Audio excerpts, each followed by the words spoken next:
So let's begin the interview. Okay, is there anything that you would have done differently in the past few years as being the property appraiser, if you could?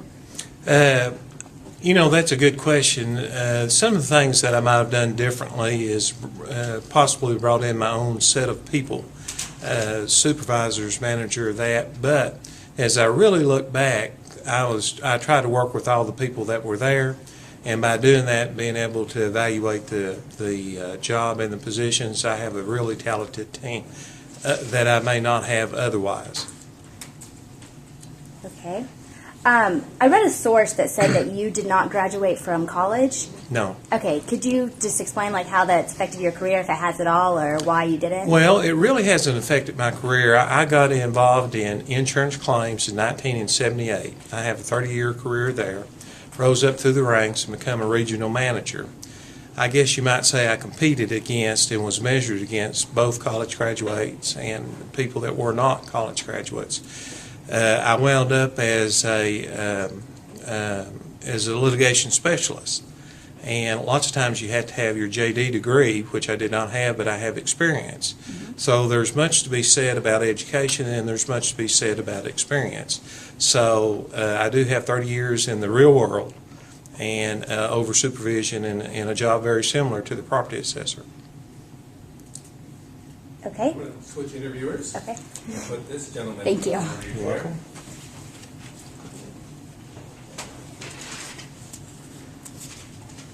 Could you introduce yourself? Cody Crockett. Hi. Nice to meet you. So, how would you compare having an college education to having experience in the field? Well, the college education certainly today will get your feet in the door. Experience comes after 30 years, and oftentimes there are a lot of limitations now that a college education overcomes. I'm just very lucky I was in the right place at the right time, both in my private sector career and in the political career. You said earlier that you wish you had hired your own people. Well, part of that is that you bring in your own people, you walk immediately into a job. No matter how much you think that you may know that job, you really don't. And you need a lot of support people around you. And they are people that's been hired, but you don't know their qualifications either. So by bringing in your own people, you bring in a mix of people that you know will carry out your orders, sometimes blindly, which is needed. Sometimes you don't want all yes people, and a friend that you bring in with you will tell you a pitfall where somebody that's on the job might not want to tell you a pitfall and only be a yes person, which is not a good thing to have at all. So did you find it hard or difficult working with people you didn't know coming into the job? No, because I've been over supervision, and I was regional manager over East Tennessee for a regional insurance company. And oftentimes I had to work with contractors and independent adjusters along with my own staff. And that transition wasn't hard at all. I'm going to switch interviewers, so I'll put everybody in the spot. Thank you.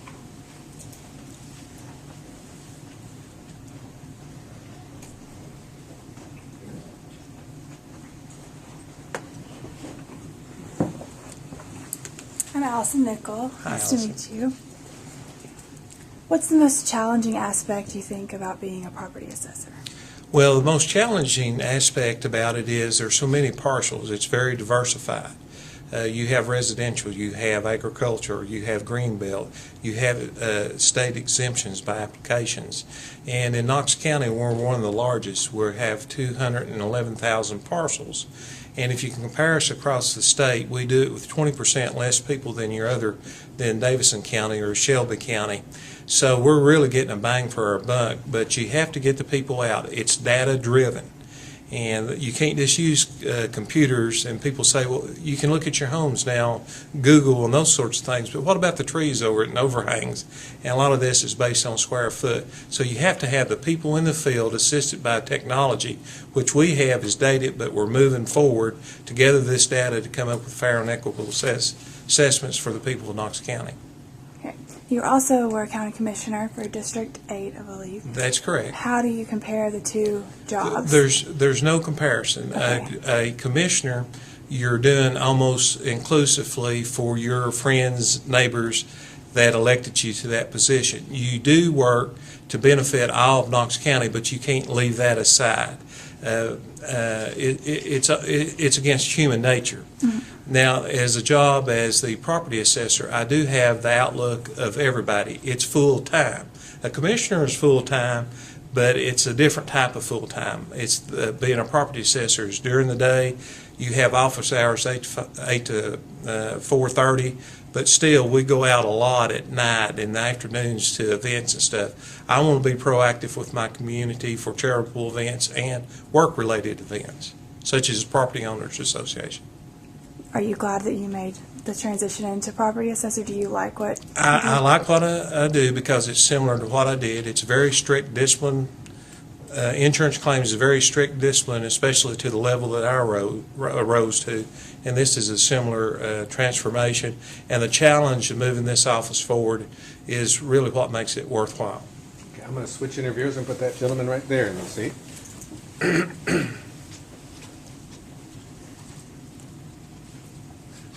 Justin, yeah, nice to meet you. Glad to meet you.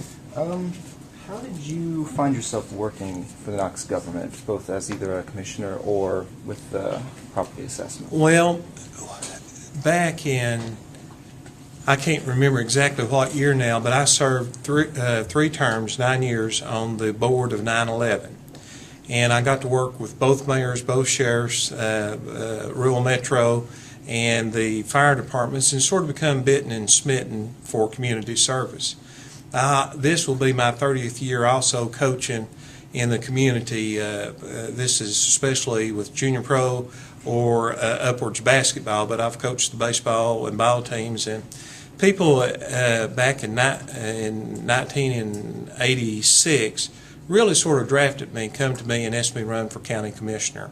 And that's sort of how I got into the political arena. Okay. Has it been a more or less enjoyable experience for you? Well, they are some gratification and satisfaction from this, but I tell you, if you want something that really makes you second guess yourself, this is what you need to get into because, you know, there's no pat answer. You have your mind made up on something, and then people will come to the podium and completely undo what you thought. If you're truly listening to the people, but it will undo what you thought and how you felt like you were going to vote prior to that. Okay. And speaking of people coming up to the podium, and on the website knoxvillecounty.org, on the page that you have, you say that you like to make appraisal information easily accessible for Yes. people.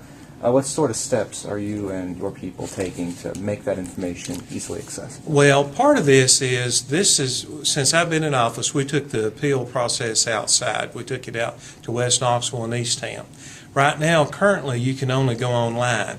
The computer system, as mentioned, was there in 1989. We have new technology.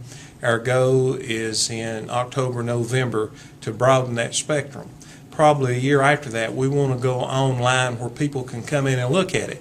The downside of that, we're going to receive hundreds of calls about square footage and stuff, but in order to get it right, it's not a suffering, it's a cleansing process to get the parcels and stuff, and people can sit at their homes, the libraries, in here in this center here, and look at it and see if we're doing a good job. Okay. And do you have a lot of hassles with people coming in saying that, you assessed my property wrong, I have this much square foot? Well, we don't look at it as a hassle, we look at it as an opportunity because most of the time people fail to realize that we operate under mass appraisal. We seldom go into the homes. The irony of it, you go into same-day appraisal, real estate appraisals to defend it and to justify your mass appraisal techniques. And many times when the people come in and learn what I'm looking at, that it's over 4 year, not same day, the accumulation of the data and stuff like that, we really win a friend and they understand. Tennessee has a very good property appraisal process. Okay, switching interviewers, that gentleman's next.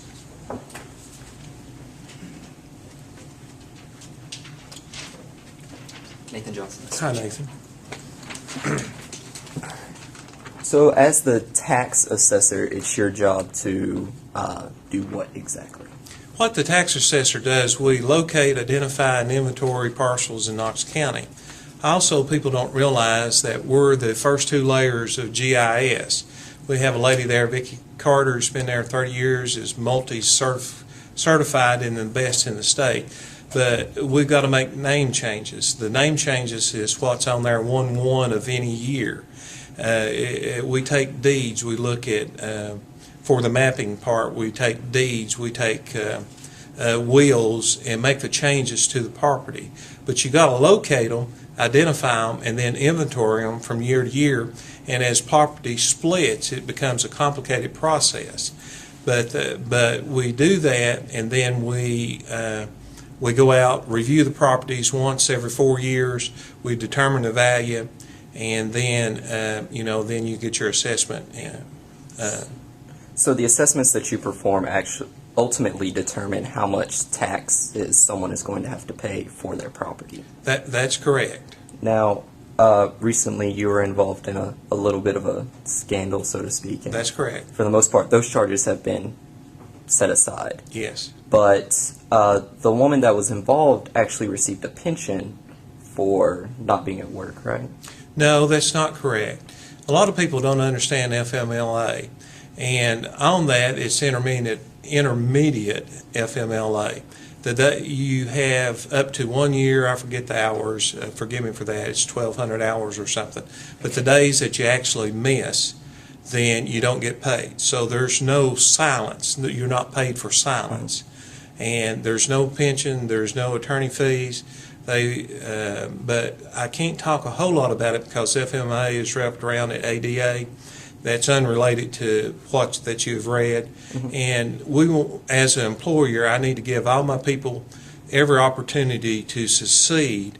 And I can't lash out or anything like that, nor do I want to, because there's also federal guidelines and rules about repercussions when you do those sorts of things. So I guess my question is, in a time where taxes are going up, what is your department doing internally to keep its own costs down? Well, as I had stated before to a different interviewer, we're holding the cost down by not hiring people. My main thing is people, cars, and paper. Postage is $18,000 a year. You have to have maintenance on cars. We have to have the people out there collecting the data. We're 20% below any other major market in the number of people employed. Our cost per parcel is around $12. Chattanooga is $21. Nashville is $24. Memphis is $30. I've got a barely over a $2 million budget. Nashville only does 20% more. They've got $8 million. Memphis only does about 35% more. They've got a $10 million budget. So we're pretty low. We can't cut it a whole lot quicker, but we're not growing it either. All right, I want to switch interviewers. Victoria, you're up next. By the way, FMLA is Family Medical Leave Act. Yes. Just in case you don't speak initials. And the word I was looking for that I was struggling with, gang, was retaliatory. Yeah. So, Hi, I'm Tori Tate. hi, Tori. It's nice to meet you. Glad to meet you. And so going back to the recent court case, how has it affected your position at all? Has it had much effect? Well, I don't, as far as affected my position, you don't get here by being in claims and as a property assessor in the commission without a little bit of a tough skin. I will not breathe air into an allegation because it cannot be rescinded in any fashion. So people that know me know the situation. I've been encouraged. I've been loved. There's nothing wrong with my marriage or anything like that. My wife and I got married on 7/7/77. This year would be our 34th year, so in some sense I'm stronger because of the experience. I can assure you that I didn't cross any lines and that you will not be reading about this again in the paper during my terms in office. And I read somewhere on Friday you said Ms. Rowland is still an employee. Has the status changed? The status can't change because she's in that protected group. She is currently employed and she has returned to work, and we're not creating work. There's opportunity. There was also a separate location, and or not a separate, but a different location that we do business in the old courthouse. And she's doing, from what I understand from her supervision, she's doing a good job. And I know you're up for re-election soon. In 2012. Have you decided on any re-election campaign plans? I have really not announced, but if my health, my wife will let me, I'll be running in 2012. And that will be during the presidential primary, which is in March. But here again, it's only about a year away, which is not a long time in politics, because early voting would have to be at least 20 days prior to the primary. That date has not been selected by the representative or the Senate, whoever does that. Okay. And if you go up for re-election, if you decide to run, what will you say to voters who are skeptical of property assessors? Well, this is in every county. It's not unique. If you go to any county and you look at the reappraisal year, but what I can say is that when I took on this job, one of the things that people wanted was certified appraisers. Knoxville had none or had one in a residential. Since my term, I have actively pursued this. Even though I don't have that college degree, I know the value of education. We have 19 people now that are state certified, including myself. We also have hired 3 outside licensed certified Tennessee appraisers, which was very, very active in the current market. So we have this underlying staff. My chief deputy has his CAE AAS. My deputy assessor now also has a CAE. He has his certified general contractor's license, and he's an IAAO instructor where you have to get these. We're under the comptroller, and then the real estate is under commerce and insurance. So we've got people that have both sides of this. I'm going to switch interviewers. Ready to go? Okay. And then after we ruined our set. After this segment, I will take sort of from the floor questions, and we'll wrap it up that way. Okay? Go ahead. Hi, I'm Jessica Simmons. Hi, how are you? I'm good.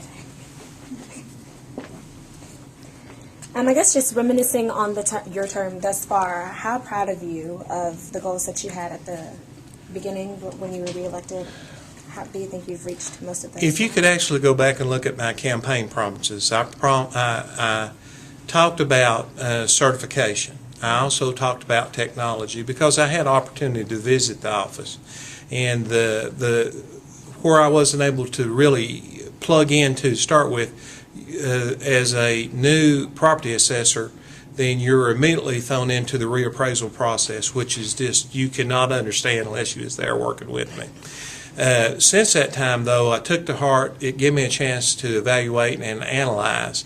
And what I'm most proud of, you all just don't understand that, and I'm going to throw this number out, that in the 10 years prior to my term, they were somewhere around 30 or so hours. It could be 300 hours.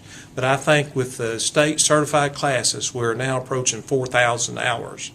And I am really proud. Never in my wildest dream did I think that I could accomplish that and get the people on board, because these courses are not continuing education courses. They're 30 to 40-hour courses, and you have a proctor. If you go to the bathroom, you take your books up there. These are really tough classes. And by the way, I am certified, and I didn't ask the people to do anything that I didn't do, and at my age, it's a little harder to get your study techniques down. But you have to study. They are homework, and they're very tough classes. And I'm very proud of that. The technology, you know how like you put in Office Max or whatever the disk is. Ours, we didn't even have the disk. If something had failed, then we would only have backup from IT. So we've got the new technology. We're just from November away, and it's going to add so many facets to it. And what does it mean to the people in Knox County? Better assessments. Better assessments. And we're just not throwing out numbers. During the state appeals, these appraisers that I talk about, they're giving you like a bank appraisal whenever you leave, so you know that we're not just pulling numbers out of a hat. So you all have more confidence in us. So. All right, I'm now going to go to the open question phase. Anyone have any questions for our guest? Question. Kind of a specified question, Mr. Ballard. Okay. I'm from Seymour, so South Knoxville Okay. side of things. I was curious. I know it just happened, but the Henley Street Bridge closing. Do you see that affecting property values significantly in the South Knoxville area? Well, what we have learned when you have something like that, I don't look at it to significantly affect that. It will affect businesses anytime that it's closed. You saw, even though people figure out even the way around the Magnolia and the Regas area right there, I think it was a real detriment to Regas. Also, if you remember the floods down on Paper Mill, those little buildings and stuff in there, a lot of those are unoccupied right now. And I think that even the 3 to 6 months or whatever time frame that it was, I think it has a direct impact on the businesses more than it does on the value. It's a little hard to predict South Knoxville, especially because you have the riverfront project going on. You see the ground broken. You actually see something now. I will tell you that involves 1,300 parcels. So actually, over 5 years, we're looking at reappraisal over 4, but over the next 5 to 8 years, if we can get that going, then you're going to see values probably go up. Other questions for our guests? Yes. Is there a certain part of town that you like appraising the property more or less? Well, yes, Fountain City is a very hard place to appraise property, because if you go look down Tazewell Pike, you see some really nice homes and stuff as you get to Murphy Road. And then in the older sections, you have, they're unique almost, little one-bedroom homes with one bath. So when you get into an area that's not grown up, say like Nottingham, Bennington, you got to remember I'm from the Carter 8th District out that way, so I don't know all the names. Where that they grow up together, they're built in phases of 100 and 200 houses at a time. So you get these that are deteriorating, that's 15, 20 years old. People are fixing up some, and then others, you see the gutters and the garage doors crashed in. So Fountain City is a tough place to do it. Fourth and Gill is another tough place to do it. So where we like to do it is when it's uniform. Other questions for our guest? Let's go there and there. You mentioned, you mentioned discipline being Yes. like a big value for you, and I was curious as to what other values or principles you think are the most important to have to work in your field. To work in our field, Yeah. it's really, communication is really important to work in my field, and you have to look at it at different layers and levels. The people in the field have to be really observant, and lots of times they're assigned to one area. They can tell you when a mailbox goes up, but here it's still data driven. You got to get it on a piece of paper into front of a data entry person. So it doesn't matter, I think, in your all's life right now how important communication is always going to be. So being strict, being disciplined, getting out and looking at all the things, that's part of it. But that interaction and communication is always going to be as valuable as about anything that you're going to come across. So another question there, yes? Yes, I was curious to know, how has the economy affected the value of homes in Knoxville here in the past 4 years? This is the greatest fear of me and other assessors across the state, is that till the middle part of about '07, Knoxville sort of was before the decline hit. 5 and 6, the realtors and the people engaged on that side of it really made it probably a pretty good profit. I had the numbers run not too long ago, and this was both residential and commercial as a group, and it's midline. Now that doesn't tell you a lot, but we're looking at, just on that number alone, a 2% downcline. Now how do you capture that over a 4-year period as it continues to slide? People will tell you, look at the sand states, California, Florida, and like that. Well, that really has dropped. It's dropped out of it. But we're not quite hit as hard. But loose credit, in my opinion, is what has drove this and the foreclosures across the country. Are we coming out of it? Are we coming out of it? Not in some parts. No, it's rougher. Like I would say, Las Vegas, Arizona, some of those states, I don't see that they're coming out of it. What about here? Right now, I think we're holding our own. I'm talking to some commercial people that are rewritten buildings, but the bad part of that is everybody has vacancies, and there was a difference. You look at your closeness to the interstate, you look at your convenience that would make that prime location. people are looking at costs now. So you have a glut in the market where the rates are, let's say, 40 cents a square foot almost in any building. So it's not as competitive. It's in the favor of the leasers, and we're not coming out of it very fast. I don't see how we can come out 2 years minimum. Yes. I was going to kind of jump off that question. Is there any particular area in town that is going to be hit the hardest if we're not coming out of it quickly, or is there any area that's set to have big gains as soon as we do start to come out? I don't know that you can look at it like that, because you all don't see what I do. You only get to read what's in the paper, and oftentimes it's not local. You're still talking to Floridas, Arizonas, even though it's mentioned in the Knox County thing. There's some areas you saw Hardin Valley come up, what's sort of lingering. You could look at Merchants Road and say it's dying, but Emory Road is gaining. You see what that I'm saying? So lots of times when you have a decline in one area, you'll have that increase in another, and I think that's a fair comparison in Merchants Road and Emory Road if you look there 5 years ago and you look currently at those two roads. So, you're going to have it, I think, about anywhere that you go. Any other questions? Yours, and we'll wrap up on that. Do you have any interest in seeking higher office? Higher office? Lord, if I can just get through this term right here and the next reappraisal, I don't know. I'm always open for anything. I don't know what a higher office would be. I've been a commissioner. That's an important role. A property assessor is an important role across the state.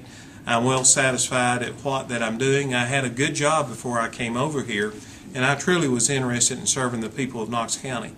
I had a job that I was good at, I was recognized at, and when I came over, just to show you a little bit of the difference, is Knox County, if I die in office, I have a $50,000 max benefit. It was much greater in the private sector.